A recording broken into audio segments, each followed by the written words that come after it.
ಇನ್ನು ಅದೇ ರೀತಿಯಾಗಿ ಬಾಗಲಕೋಟೆ ಉಪಚುನಾವಣೆಯ ಸಮರ ಏನಿದೆ, ಇವತ್ತು ನಾಮಪತ್ರ ಸಲ್ಲಿಕೆ ಆಗುತ್ತೆ. ಕೊನೆಯ ದಿನದ ಹಿನ್ನೆಲೆ ಇವತ್ತು ಕಾಂಗ್ರೆಸ್ ಬಿಜೆಪಿ ಅಭ್ಯರ್ಥಿಗಳು ನಾಮಪತ್ರವನ್ನ ಸಲ್ಲಿಸೋದಕ್ಕೆ ತಯಾರಿಯನ್ನ ನಡೆಸಿಕೊಂಡಿದ್ದಾರೆ. ಬಾಗಲಕೋಟೆ ಉಪಚುನಾವಣೆ ಕೂಡ ರಂಗೇರಿರುವಂತದ್ದು ಸಮರ. ಇವತ್ತು ನಾಮಪತ್ರ ಸಲ್ಲಿಕೆಯ ಕೊನೆಯ ದಿನ, ಹಾಗಾಗಿ ನಾಮಪತ್ರ ಸಲ್ಲಿಸುತ್ತಾರೆ ಕಾಂಗ್ರೆಸ್ ಅಭ್ಯರ್ಥಿ, ಬಿಜೆಪಿ ಅಭ್ಯರ್ಥಿಗಳಿಬ್ರು ಕೂಡ. ಕಾಂಗ್ರೆಸ್ ಪಕ್ಷದಿಂದ ಉಮೇಶ್ ಮೇಟಿ ನಾಮಪತ್ರವನ್ನ ಸಲ್ಲಿಸಿದ್ರೆ ಸಿಎಂ ಸಿದ್ದರಾಮಯ್ಯನವರು, ಡಿಸಿಎಂ ಡಿಕೆಶಿ ಅವರು ಜೊತೆಗೆ ಹಲವಾರು ನಾಯಕರು ಭಾಗಿಯಾಗ್ತಾರೆ. ಇನ್ನು ಚರಂತಿಮಠ ಉಮೇದುವಾರಿಕೆಯನ್ನ ಕೈಗೊಂಡಿರುವಂತದ್ದು.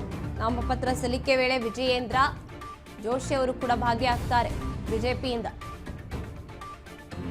ಎರಡೂ ಪಕ್ಷಗಳಿಂದ ಬಿರುಸಿನ ರಾಜಕೀಯ ಚಟುವಟಿಕೆಗಳು ಆರಂಭ ಆಗಿದೆ. ಕಾಂಗ್ರೆಸ್ ಬಿಜೆಪಿ ಅಭ್ಯರ್ಥಿಗಳು ಇವತ್ತು ನಾಮಪತ್ರವನ್ನ ಸಲ್ಲಿಸುತ್ತಾರೆ. ಉಮೇಶ್ ಮೇಟಿ ಅವರಿಗೆ ಟಿಕೆಟ್ ಸಿಕ್ಕರೆ ಮಹಾದೇವಿ ಅವರು ನಾನು ಸಪೋರ್ಟ್ ಮಾಡ್ತೀನಿ ಅಂತ ಹೇಳಿದ್ರು. ಅದೇ ರೀತಿಯಾಗಿ ಇಬ್ರು ಸಿಬ್ಲಿಂಗ್ಸು ಕೂಡ ಸಪೋರ್ಟಿಗೆ ನಿಂತಿರುವಂಥದ್ದು. ಮಲ್ಲಿಕಾರ್ಜುನ್ ಮೇಟಿ ಅವರು ಕೂಡ ಸಪೋರ್ಟ್ ಮಾಡ್ತಿದ್ದಾರೆ ಉಮೇಶ್ ಮೇಟಿ ಅವರಿಗೆ. ಹಾಗೇನೆ ಮಹಾದೇವಿ ಮೇಟಿ ಅವರು ಕೂಡ ಸಪೋರ್ಟ್ಗೆ ನಿಂತಿರುವಂತದ್ದು. ಈ ಬಗ್ಗೆ ಹೆಚ್ಚಿನ ಮಾಹಿತಿನ ನಮ್ಮ ಪ್ರತಿನಿಧಿ ಬಸವರಾಜ್ ನೀಡ್ತಾರೆ. ಬಸವರಾಜ್, ಕೊನೆಗೂ ಕೂಡ ಒಂದು ಕಗ್ಗಂಟು ಬಿಡಿಸ್ಕೊಂಡು ಇವತ್ತು ನಾಮಿನೇಷನ್ಗೆ ಎಂಟ್ರಿ ಕೊಟ್ಟಿರುವಂತದ್ದು. ಎರಡೂ ಕ್ಷೇತ್ರಗಳಲ್ಲೂ ಕೂಡ ಎಷ್ಟರ ಮಟ್ಟಿಗೆ ತಯಾರಿಯನ್ನ ಮಾಡ್ಕೊಂಡಿದ್ದಾರೆ ನಾಮಪತ್ರ ಸಲ್ಲಿಕೆಗಾಗಿ? ಇನ್ನು ಪ್ರಮುಖ ನಾಯಕರುಗಳು ಕೂಡ ಭಾಗಿಯಾಗ್ತಾರೆ. ಇದ್ರ ಬಗ್ಗೆ ಹೆಚ್ಚಿನದಾಗಿ ಹೇಳೋದಾದ್ರೆ ಗಾಯತ್ರಿ, ಈಗಾಗಲೇ ರಾಜ್ಯದ 2 ವಿಧಾನಸಭಾ ಕ್ಷೇತ್ರಗಳಿಗೆ ಉಪಚುನಾವಣೆ ಕೂಡ ನಡೆಯುವಂತದ್ದು. ಈ ಒಂದು ನಿಟ್ಟಿನಲ್ಲಿ 2 ವಿಧಾನಸಭಾ ಕ್ಷೇತ್ರಗಳಿಗೆ ಅಭ್ಯರ್ಥಿಗಳನ್ನ ಆಯ್ಕೆ ಮಾಡುವಂತದ್ದು ಕಾಂಗ್ರೆಸ್ ಪಕ್ಷದ ನಾಯಕರಿಗೆ ದೊಡ್ಡ ಮಟ್ಟಿಗೆ ಸವಾಲಾಗಿತ್ತು. ಒಂದಿಷ್ಟು ಸಭೆಗಳು ನಡೆಸಿ ಒಂದಿಷ್ಟು ರಣತಂತ್ರ ಹೂಡಿ ಕೊನೆಗೂ ಅಭ್ಯರ್ಥಿಗಳನ್ನು ಕೂಡ ಆಯ್ಕೆಯನ್ನು ಕೂಡ ಮಾಡಿರ್ತಕ್ಕಂಥದ್ದು. ನಿನ್ನೆ ಕೂಡ ಕೆಪಿಸಿಸಿ ಅಧ್ಯಕ್ಷರಾಗಿರ್ತಕ್ಕಂಥ ಡಿ.ಕೆ. ಶಿವಕುಮಾರ್ ಅವರು ಆ ಒಂದು ಬಿ ಫಾರ್ಮ್ಗಳನ್ನು ಕೂಡ ಅಭ್ಯರ್ಥಿಗಳಿಗೆ ನೀಡಿರ್ತಕ್ಕಂಥದ್ದು. ಪ್ರಮುಖವಾಗಿ ಇಂದಿನಿಂದಲೇ ಒಂದಿಷ್ಟು ಈ ಒಂದು ಉಪಚುನಾವಣೆಯ ಕಾವು ರಂಗೇರ್ತಾ ಇದೆ ಅಂತಾನು ಕೂಡ ಹೇಳ್ಬೋದು. ಈಗಾಗಲೇ ಸಿಎಂ ಸಿದ್ದರಾಮಯ್ಯ, ಡಿಸಿಎಂ ಡಿ.ಕೆ. ಶಿವಕುಮಾರ್ ಅವರು ಕೂಡ ಇಬ್ಬರು ನಾಯಕರು ಒಂದು ನಾಮಪತ್ರ ಇಬ್ಬರು ಅಭ್ಯರ್ಥಿಗಳ ನಾಮಪತ್ರ ಸಲ್ಲಿಕೆ ಪ್ರಕ್ರಿಯೆಯಲ್ಲಿ ಕೂಡ ಭಾಗಿಯಾಗಲಿದ್ದಾರೆ. ಪ್ರಮುಖವಾಗಿ ದಾವಣಗೆರೆ ಒಂದು ದಕ್ಷಿಣ ವಿಧಾನಸಭಾ ಕ್ಷೇತ್ರದಲ್ಲಿ ಕೂಡ ಸಮರ್ಥ ಅವರಿಗೆ ಈಗಾಗಲೇ ಟಿಕೆಟ್ ಅನ್ನು ಕೂಡ ಕೊಟ್ಟಿರ್ತಕ್ಕಂಥದ್ದು. ಒಂದಿಷ್ಟು ಅಲ್ಲಿ ಅಲ್ಪಸಂಖ್ಯಾತ ಸಮುದಾಯದ ಒಂದಿಷ್ಟು ಮುನಿಸು ಕೂಡ ಇರ್ತಕ್ಕಂಥದ್ದು. ಅದನ್ನು ಕೂಡ ಆ ಒಂದು ಮೈನಾರಿಟಿ ಲೀಡರ್ ಜೊತೆ ಕೂಡ ನಿರಂತರವಾಗಿರ್ತಕ್ಕಂಥ ಸಭೆ ನಡೆಸಿ ಅದನ್ನು ಕೂಡ ಫೈನಲ್ ಮಾಡಿರ್ತಕ್ಕಂಥದ್ದು. ಈಗ ಆ ಒಂದು ನಾಯಕರು ಕೂಡ ಸಿಎಂ ಡಿಸಿಎಂ ಹೋದಂತ ಸಂದರ್ಭದಲ್ಲಿ ಅವರಿಗೆ ಬೆಂಬಲ ಕೊಡ್ತಾರಾ ಕೊಡಲ್ವಾ ಅನ್ನುವಂಥದ್ದು ಕೂಡ ದೊಡ್ಡ ಮಟ್ಟಿಗೆ ಕುತೂಹಲಕ್ಕೆ ಎಡೆ ಮಾಡಿಕೊಡ್ತಾ ಇದೆ. ಆದ್ರೆ ಅವರೆಲ್ಲರೂ ಕೂಡ ಸಹಮತ ವ್ಯಕ್ತಪಡಿಸಿದ್ದಾರೆ ಅನ್ನುವಂಥದ್ದನ್ನು ಕೂಡ ಸಿಎಂ ಆಗಿರ್ಬೋದು, ಡಿಸಿಎಂ ಆಗಿರ್ಬೋದು, ಮತ್ತೆ ಎಸ್ ಮಲ್ಲಿಕಾರ್ಜುನ್ ಅವರಾಗಿರ್ಬೋದು ಎಲ್ಲರೂ ಕೂಡ ಹೇಳಿದ್ದಾರೆ.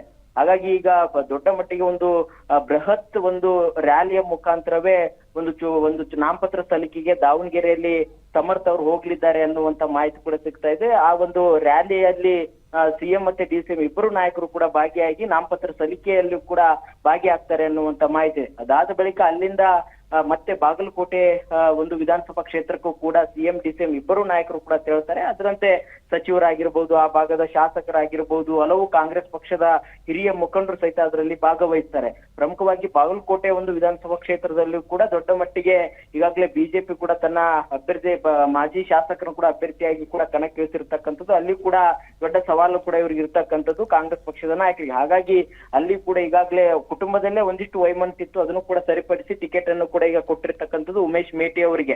ಆ ಉಮೇಶ್ ಮೇಟಿ ಅವರು ಕೊಟ್ಟಂತ ಸಂದರ್ಭದಲ್ಲಿ ಇದೀಗ ಅವರ ಕುಟುಂಬದವರು ಎಲ್ಲರನ್ನೂ ಕೂಡ ವಿಶ್ವಾಸಕ್ಕೆ ತೆಗೆದುಕೊಂಡಿದ್ದಾರೆ. ಇವತ್ತು ನಾಮಪತ್ರ ಸಲ್ಲಿಕೆ ಕೂಡ ಮಾಡ್ತಾರೆ. ಅದರಲ್ಲಿ ಸಿಎಂ ಡಿಸಿಎಂ ಮತ್ತೆ ಕಾಂಗ್ರೆಸ್ ಪಕ್ಷದ ಸಚಿವರು, ಹಲವು ನಾಯಕರು ಕೂಡ ಅದರಲ್ಲಿ ಭಾಗವಹಿಸ್ತಾರೆ. ಪ್ರಮುಖವಾಗಿ 2 ವಿಧಾನಸಭಾ ಕ್ಷೇತ್ರಗಳು ಕೂಡ ರಣತಂತ್ರಗಳನ್ನ ಹೂಡಿ ಆ ಒಂದು ವಿಧಾನಸಭಾ ಕ್ಷೇತ್ರ ಮತ್ತೆ ತಮ್ಮ ತೆಕ್ಕೆಗೆ ತೆಗೆದುಕೊಳ್ಬೇಕು ಅನ್ನುವಂತ ಪ್ರಯತ್ನದಲ್ಲಿ ಕಾಂಗ್ರೆಸ್ ಪಕ್ಷದ ನಾಯಕರು ಇರುವಂತದ್ದು. ಗಾಯತ್ರಿ, ಇನ್ನು ಅದೇ ರೀತಿಯಾಗಿ ಬಿಜೆಪಿ ಕೂಡ ನಾಮಪತ್ರವನ್ನ ಸಲ್ಲಿಕೆಯಲ್ಲಿ ಭಾಗಿಯಾಗ್ತಾರೆ. ಅದರಲ್ಲೂ ವಿಜಯೇಂದ್ರ ಅವರು ಭಾಗಿಯಾಗ್ತಾರೆ. ಪ್ರಮುಖ ನಾಯಕರುಗಳು ಶ್ರೀರಾಮುಲು ಅವರಾಗಿರಬಹುದು ಜೊತೆಯಾಗಿರ್ತಾರೆ. ಬಿಜೆಪಿಯಲ್ಲೂ ಕೂಡ ಅಷ್ಟೇ ಈಗಾಗಲೇ ಪ್ರಚಾರಗಳು ಕೂಡ ಆರಂಭ ಆಗಿದೆ. ಅದೇ ರೀತಿಯಾಗಿ ಬಂಡಾಯ ಅಭ್ಯರ್ಥಿಯಾಗಿ ಶಾಮನೂರು ಅವರ ಶಿಷ್ಯನೇ ಮುಂದಾಗ್ತಾ ಇರುವಂತದ್ದು ನಾಮಪತ್ರ ಸಲ್ಲಿಸ್ತಾರೆ. ಸೊ ಇದ್ರ ಬಗ್ಗೆ ಹೇಳೋದಾದ್ರೆ ಗಾಯತ್ರಿ, ಇದೀಗ ಆಡಳಿತಾರೂಢ ಕಾಂಗ್ರೆಸ್ ಪಕ್ಷ ಯಾವ ರೀತಿಯಾಗಿ ತನ್ನ ಸ್ಟ್ರಾಟಜಿಯನ್ನ ಉಪಯೋಗಿಸಿದೆ ಅದಕ್ಕೆ ತಕ್ಕಂತೆ ಕೂಡ ಬಿಜೆಪಿ ನಾಯಕರು ಕೂಡ ಎರಡೂ ವಿಧಾನಸಭಾ ಕ್ಷೇತ್ರದಲ್ಲೂ ಕೂಡ ತಮ್ಮದೇ ಆಗಿರ್ತಕ್ಕಂತ ರಣತಂತ್ರಗಳನ್ನು ಕೂಡ ಹೂಡಿರ್ತಕ್ಕಂಥದ್ದು. ಇಬ್ಬರು ಅಭ್ಯರ್ಥಿಗಳು ಕೂಡ ಇವತ್ತು ನಾಮಪತ್ರ ಸಲ್ಲಿಕೆಯನ್ನು ಕೂಡ ಮಾಡ್ಲಿದ್ರೆ ಅದರಲ್ಲಿ ಬಿಜೆಪಿಯ ರಾಜ್ಯಾಧ್ಯಕ್ಷರಾಗಿರ್ತಕ್ಕಂತ ವಿಜಯೇಂದ್ರ ಅವರಾಗಿರ್ಬೋದು, ಶ್ರೀರಾಮುಲು ಆಗಿರ್ಬೋದು, ಗೋವಿಂದ್ ಕಾರಜೋಳ ಆಗಿರ್ಬೋದು, ಹಲವು ಬಿಜೆಪಿ ನಾಯಕರ ಮಾಜಿ ಶಾಸಕರು, ಮಾಜಿ ಸಚಿವರು ಮತ್ತೆ ಆಯಾ ಭಾಗದ ಪ್ರಮುಖ ಮುಖಂಡರು ಕೂಡ ಒಂದು ನಾಮಪತ್ರ ಸಲ್ಲಿಕೆ ಸಂದರ್ಭದಲ್ಲಿ ಭಾಗವಹಿಸಲಿದ್ದಾರೆ. ಪ್ರಮುಖವಾಗಿ ಇಲ್ಲಿ ದಾವಣಗೆರೆಯಲ್ಲಿ ಒಂದಿಷ್ಟು ಫೈಟ್ ಕೂಡ ಇರ್ತಕ್ಕಂಥದ್ದು. ಈಗಾಗಲೇ ಕಾಂಗ್ರೆಸ್ ಪಕ್ಷದಲ್ಲಿ ಒಂದಿಷ್ಟು ಗೊಂದಲ ಇದೆ. ಅದನ್ನ ಒಂದು ಪ್ಲಸ್ ಪಾಯಿಂಟ್ ಆಗಿ ತೆಗೆದುಕೊಳ್ಬೇಕು ಅನ್ನುವಂತ ಬಿಜೆಪಿ ನಾಯಕರ ಲೆಕ್ಕಾಚಾರ. ಆದ್ರೆ ಈಗಾಗಲೇ ಅಲ್ಲಿ ಶಾಮನೂರು ಶಿವಶಂಕರಪ್ಪನವರ ಒಂದು ಅವರ ಒಂದು ಬಳಗದಲ್ಲೇ ಇರ್ತಕ್ಕಂತ ಕೆಲವು ಅಲ್ಪಸಂಖ್ಯಾತ ಮುಖಂಡರು ಕೂಡ ಈಗ ಮುನಿತನ್ನು ಕೂಡ ಆಗಿರ್ತಕ್ಕಂಥದ್ದು. ಹಾಗಾಗಿ ಅವ್ರನ್ನ ಯಾವ ರೀತಿಯಾಗಿ ಕಾಂಗ್ರೆಸ್ ಪಕ್ಷ ನಾಯಕರು ವಿಶ್ವಾಸಕ್ಕೆ ತೆಗೆದುಕೊಳ್ತಾರೆ ಅನ್ನುವಂಥದ್ದು ದೊಡ್ಡ ಮಟ್ಟಿಗೆ ಸವಾಲಾಗಿ ಪರಿಣಮಿಸಿದೆ. ಈಗಾಗಲೇ ಸಾದಿಕ್ ಪೈಲ್ವಾನ್ ಅವರು ಕೂಡ ಬಂಡಾಯ ಅಭ್ಯರ್ಥಿಯಾಗಿ ನಾಮಪತ್ರ ಸಲ್ಲಿಕೆ ಕೂಡ ಮುಂದಾಗ್ತಾ ಇದ್ದಾರೆ. ಹಾಗಾಗಿ ಅದನ್ನ ಯಾವ ರೀತಿಯಾಗಿ ಅವ್ರನ್ನ ವಾಪಸ್ ತೆಗೆದುಕೊಳ್ಳುವಂತ ನಿಟ್ಟಿನಲ್ಲಿ ಮನವೊಲಿಸ್ತಾರ ಅನ್ನುವಂಥದ್ದು ಸಾಕಷ್ಟು ಪ್ರಶ್ನೆಗೆ ಎಡೆ ಮಾಡಿಕೊಡ್ತಾ ಇದೆ. ಇತ್ತ ಬಾಗಲಕೋಟೆ ವಿಧಾನಸಭಾ ಕ್ಷೇತ್ರದಲ್ಲೂ ಕೂಡ ಬಿಜೆಪಿ ತನ್ನದೇ ಆಗಿರ್ತಕ್ಕಂಥ ಸ್ಟ್ರಾಟಜಿನ ಉಪಯೋಗಿಸ್ತಾ ಇದೆ. ಈಗಾಗಲೇ ವೀರಭದ್ರಯ್ಯ ಚರಂತಿಮಠ ಅವ್ರನ್ನು ಕೂಡ ಕಣಕ್ಕಿಳಿಸಿರ್ತಕ್ಕಂಥದ್ದು. ಅಲ್ಲಿ ಕೂಡ ತನ್ನ ಒಂದು ಮತ ಬ್ಯಾಂಕ್ ಅನ್ನ ಭದ್ರಪಡಿಸಿಕೊಳ್ಳುವಂತ ಪ್ರಯತ್ನಕ್ಕೆ ಬಿಜೆಪಿ ನಾಯಕರು ಮುಂದಾಗಿರ್ತಕ್ಕಂಥದ್ದು.